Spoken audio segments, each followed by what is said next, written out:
pure that were kind of following math and science. And so, I was hanging out with a lot of nerdy white kids. And I went to a summer league basketball game and I heard the message by, Grandmaster Flash and Furious 5. And I was like, and so, after that, I went out, my father had a turntable, I took one of his turntables, I bought another one, I bought a Radio Shack mixer, and, the mixer would break, I would take it apart because I was good at science, and so that kind of set me on my kind of entertainment path. But then, so I went along the journey, and then when I got to business school, I'm sitting in there, and this is after having kind of done 2 engineering degrees, so again, following the math and science, and being from Pittsburgh, there was no entertainment industry in Pittsburgh at the time. There was no kind of, the Dark Knight hadn't been filmed, and Wiz Khalifa hadn't been created yet. I'm sitting there, and I'm sitting in my first year class, and a guy by the name of Carl Sloan, who founded a company called Temple Barker and Sloan, which I think became Mercer Consulting, one of the big consulting firms, said, he said, you guys are at the west point of capitalism. You can do anything you want to do. Follow your passion, and the money will come.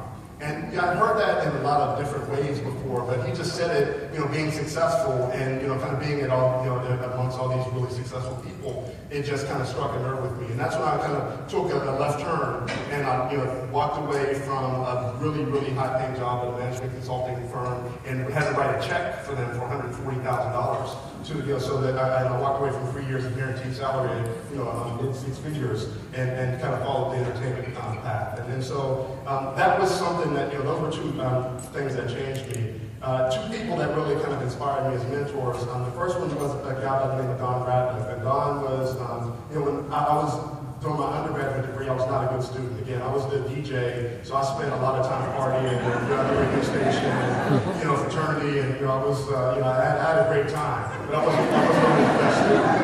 So, I took one of his seminar classes, and he really took a liking to me. And he said, you know what, you need to go back and get your master's degree. Do this, get this score on the GRE, and I'll kind of write your recommendation.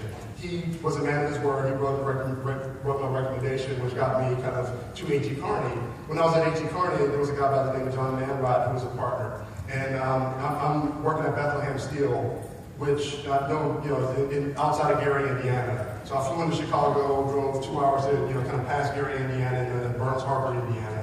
And I'm sitting there at Bethlehem Steel, and there's it was straight out of the 60s. It was crazy, and old school. And I'm sitting on this laptop, and I'm coding this supply chain management program, and it would go ding, and it was like ding, ding, and John was like, what is that noise? And I was like, well, that just means my code has an error. And he was like, well, you need to fix that.